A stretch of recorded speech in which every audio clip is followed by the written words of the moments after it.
जगह जगह सीवर कार्य के लिए गड्ढे खोदे जा रहे हैं, जिससे आए दिन हादसे भी हो रहे हैं, जिसको लेकर जनता भी काफी परेशान है। मथुरा में चल रहे जल निगम के द्वारा एक कंपनी को सीवर लाइन का कार्य सौंपने के बाद जनता त्राही त्राही करती नजर आ रही है। मथुरा वृंदावन रोड की अगर बात करें तो रोड की हालत पूर्णतः खस्ता हो चुकी है। अगर आप वृंदावन जाने की सोच रहे हैं तो ना तो बाइक, ना कार और ना ही ऑटो, सिर्फ आप पैदल ही सफर करके अपने मुकाम तक समय से पहुंच सकते हैं। अगर आप किसी भी वाहन का उपयोग करते हैं तो ये आपकी बहुत बड़ी गलती होगी, क्योंकि जब आप मथुरा वृंदावन रोड पर जाएंगे तो आपको घंटों लंबी लंबी कतारें देखने को मिलेंगी और आप अपने गंतव्य तक पहुंचने में लेट हो जाएंगे, क्योंकि जल निगम ने जिस कंपनी को सीवर लाइन का कार्य सौंपा था, जिलाधिकारी के आदेश अनुसार वह कंपनी ठीक से कार्य नहीं कर रही है और जनता को लंबी लंबी कतारों में काफी देर तक खड़ा होना पड़ता है, जिससे जनता त्राही त्राही करती नजर आ रही है। आखिरकार जिस तरीके से सीवर लाइन का कार्य ढील मटोल चल रहा है, इसकी जिम्मेदारी ना तो जनता और ना ही आला अधिकारी, लेकिन जिस कंपनी को कार्य सौंपा गया है, वे कंपनी न जाने क्यों इस कार्य में ढील मटोल कर रही है। ये वक्त बारिश का है और जब भी बारिश पड़ती है तो वहां से निकलना मुश्किल हो जाता है, जिससे आए दिन गाड़ियां भी स्लिप हो रही हैं, जिससे जनता को काफी परेशानियों का सामना रोज करना पड़ रहा है। अगर बात करें खुदाई की तो ये कंपनी एक जगह तो कार्य पूरा नहीं करती, लेकिन दूसरी जगह सड़कों को खोदना शुरू कर देती है, जिससे मथुरा वासियों को निकलने में बहुत ही मुश्किलों का सामना करना पड़ रहा है और मथुरा निवासी वाहनों को गलियों में से दूसरों के घरों के सामने से होकर निकालने को मजबूर हैं, जिससे आए दिन किसी न किसी बात को लेकर गलियों में विवाद खड़ा हो रहा है। आखिरकार कब तक प्रशासन यूं सोया रहेगा और जल निगम के अधिकारी हैं वह नींद से कब जागेंगे। आखिरकार ये कंपनी जो सीवर कार्य कर रही है वह अपनी जिम्मेदारी कब समझेगी। आखिर कौन सी बड़ी घटना का इंतजार कर रही है ये कंपनी और जल निगम व प्रशासनिक अधिकारी। लव अग्रवाल, मथुरा समाचार 24। ताराचंद जी, जिस तरीके से यहाँ पे रोड पे प्रतिबंध है, अगर किसी को वृंदावन जाना हो या जयसिंहपुरा जाना हो तो वो किस जगह से जा सकता है और गलियों में ई रिक्शा तक घुसे जा रहे हैं। जब हमने आपके माध्यम से, मीडिया के माध्यम से जिलाधिकारी को और कार्यदायी संस्था जल निगम को चेतावनी दी कि यहाँ पर अभी कुछ समय पहले एक बिरला मंदिर पर नव युवक इसमें दब के मर गया था, ये रास्ता नहीं है, इन्होंने बिल्कुल सड़क को समाप्त कर दिया है। तो ये अधिकारी, जिलाधिकारी का आज से 4 दिन पहले ये आदेश हुआ कि मसानी से ये रास्ता 4 पहिया नहीं जाएगा, उधर से पागल बाबा से नहीं आएगा। लेकिन ये प्रशासन आखिर कर क्या रहा मेरी समझ में नहीं आ रहा है। ये छोटी सी गली है 3 फुट की, इसके अंदर से ई रिक्शा आ रहे हैं। अभी एसडीएम साहब जा रहे थे, मैंने एसडीएम साहब को आवाज दी कि एसडीएम साहब रुकिए, लेकिन इन्हें अधिकारियों को जनता की कोई चिंता नहीं है। मैं आपके चैनल के माध्यम से ये बताना चाहता हूँ, इन्होंने मौत के कुएं बना दिए। अब आप देखिए यहाँ पर क्या हालत है, छोटी सी गली है और इसके अंदर यानी मकान गिर सकते हैं ये लोग पाइप, यानी इनके पास कोई। अब मेरी बात हुई मसानी वालों से, ट्रैफिक वालों से, मैंने कहा आप लोग यहाँ से ट्रैफिक 4 पहिया की कैसे जाने दे रहे हैं? तो उन्होंने कहा कि सर हमने तो इसको बंद कर दिया था, आज सीओ साहब उन्होंने खुलवा दिया इसको।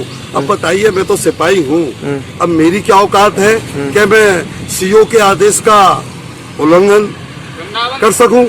अब आप देखिए कि लोग इधर से उधर परेशान हो रहे हैं, कोई इधर जा रहा है, कोई इधर जा रहा है। अधिकारियों को कोई जरूरत नहीं है, अधिकारी कुंभकर्ण की नींद में सो रहे हैं। अधिकारियों को जनता की चिंता नहीं, अधिकारियों को यात्री की, आम नागरिक की जान की कोई परवाह नहीं है। हम यही कहना चाहते हैं, अधिकारियों ये तो एक प्राइवेट कंपनी मान लिया आपने, ये सरकार हमारी है। अरे सरकार तो आती और जाती है, लेकिन आप अच्छा काम करिए, जनहित में काम करिए और जल्दी से जल्दी। एक और बात कहना चाहता हूँ, ये जो कार्य हो रहा है यहाँ पर एक बड़े ड्रामा की तरह से हो रहा है। जब चाहे जब बंद कर देती हैं, जब चाहे जब चालू कर देते हैं। ये जब महानगर निगम हो चुका है तो क्यों नहीं, उसमें गड्ढा है तो हम गिरेंगे या बचेंगे या अपना मंजिल पे। जो आगे चल के गहरे गहरे गड्ढे कर दिए हैं, कम से 6 से 7 7 8 8 10 10 फुट के, क्या माने कि एक जगह खुदाई करने के बाद में फिर दूसरी जगह खोद देते हैं? ये गलत कर रहे हैं। नगर निगम द्वारा जो भी खुदाई कराई जा रही है वो जनता के हित में नहीं करा के अपने ही हित में कराई जा रही है, जबकि जनता भाड़ में जाए, मरे गिरे कुछ भी हो, इलाज कराना, उसको जब मजबूरी हो जाएगा। लेकिन नगर निगम वालों को और सरकार को कोई इस बात की, किसी बात की चिंता नहीं है। और भी कुछ लोगों से बात कर लेते हैं। एक भैया और हैं। भैया क्या नाम है तुम्हारा? अली हुसैन। ये जो आप रोड पे जाते हैं वृंदावन मथुरा की पे, तो वहाँ खुदाई का कार्य चल रहा है, आपने देखा होगा। जी खुदाई का करा जाए तो कितनी देर लगती है आपको अपने मुकाम तक पहुँचने में? जी करीब वैसे 10 मिनट का रास्ता है, मगर 1 घंटा लग जाता है हमें घर पहुँचते। क्यों ऐसा क्यों? जी गड्ढे हो रहे हैं इतने कि जाम लग जाता है गड्ढों के खातिर, इसलिए हम पहुँच नहीं पाते हैं। आपने देखा कि जाम के चलते लोग जाम में ही उलझे रहते हैं। और भी कुछ लोगों से बात करेंगे। और भी कुछ लोग हमारे साथ में इस समय मौजूद हैं। सर, आप यहाँ से वृंदावन रोड पर खड़े हुए हैं, आप वृंदावन जा रहे हैं, क्या कहना चाहेंगे? क्या इस समय हालत है? क्योंकि बारिश पड़ चुकी है, कहीं ना कहीं गाड़ी स्लिप होती नजर आ रही है। स्थिति यह है कि एकदम घोर वहाँ पर नर्क बना दिया है, मौत के कुएं बना दिए हैं वहाँ पर, क्योंकि वहाँ 4 पहिया की गाड़ी नहीं जा सकती, यहाँ तक एक आदमी 2 पहिया की भी नहीं जा सकती। और मैंने आज देखा कि एक मरीज जा रहा था 108 में, लेकिन वहाँ जगह नहीं थी और उसको हमने बताया रास्ता कि आप छठीकरा होके आइए, बताइए, और वो जाम में फंस गया। यदि कल को वो मरीज बेचारा कुछ हो जाता है अनहोनी उसके साथ में, उसका कौन जिम्मेदार होगा? और जब हमारी पुलिस वालों से बात हुई, मसानी वालों से हुई, और वहाँ पर जो लगा हुआ गणेश टीले पर, आप ये बताइए, जिस तरीके से गहरे गहरे गड्ढे खोदे जा रहे हैं और उन गड्ढों को भरना तो दूर की बात रही, उन गड्ढों को भरना भी नहीं पड़ता और उसके बाद में दूसरी सड़क खोद देते हैं, क्या ये ठीक है? नहीं, इनके पास कोई प्लान नहीं है। यानी जहाँ चाहे वहाँ खोद रहे हैं।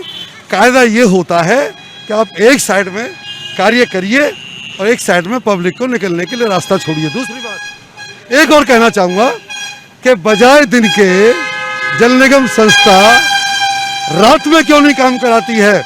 इनको रात्रि में काम कराना चाहिए। रात में आम जनता वाहन लेकर के नहीं आती है, इनको रात में कराना चाहिए। बरसात होती है, रिपट जाते हैं, गिर जाते हैं, और गलियों में बेचारे कई परदेसी देसी घूमते रहते हैं। प्रशासन के पास कहीं ऐसा तो नहीं कि जिस तरीके से सड़कें खोद रहे हैं, लगातार सड़कें खोद रही हैं और कार्य ढील मटोल कर रहा है, कहीं कोई और बात तो नहीं? अब आप समझते तो हैं ही है सब, देखो मीडिया वाले हैं, कहीं ना कहीं हर जगह आज स्थिति ऐसी है कि सब जगह पर कमीशन खोरी है। उस कमीशन खोरी की वजह से ये स्थिति हो रही है। और भी कुछ लोगों से जोड़ेंगे। क्या नाम है? मेरा नाम जी भरतलाल जी। आप देख रहे हैं ये जो पैर से ठीक से चल भी नहीं पाते भैया, और मथुरा वृंदावन पे जिस तरीके से कार्य चल रहा है खुदाई का, क्या आपको लगता है कि मथुरा वृंदावन आप अपने समय तक पहुंच सकते हैं वृंदावन? नहीं जी, नहीं जी। कितना टाइम लगता है, कितनी देर में जाना? 10 किलोमीटर का 2 घंटा है जी। 10 किलोमीटर का 2 घंटा। वैसे कितनी देर में पहुंच जाया करते थे? 15 मिनट में। आपने देखा कि 15 मिनट की जगह अब 2 घंटे लगेंगे। यदि आप वृंदावन जाने की सोच रहे हैं या अगर बिरला मंदिर जाने की सोच रहे हैं, तो आप ना तो अपनी स्कूटी ले जाइए, ना मोटरसाइकिल ले जाइए, ना कार ले जाइए। अगर आपको अपने समय के मुताबिक वृंदावन या बिरला मंदिर पहुंचना है तो आप पैदल ही सफ़र कर सकते हैं, क्योंकि आपकी बाइक या आपका कोई भी व्हीकल यहाँ कोई भी उपयोग में आने वाला नहीं है, क्योंकि लंबी लंबी कतारें लगती हैं। गलियों में से लोग अपनी अपनी बाइकों को और कारों को निकालते हुए नजर आते हैं, जिससे कि लंबी लंबी जाम की स्थिति बनी रहती है। मैं अपने कैमरामैन अंकुश के साथ में लव अग्रवाल, मथुरा समाचार 20। मथुरा में बसपा के पूर्व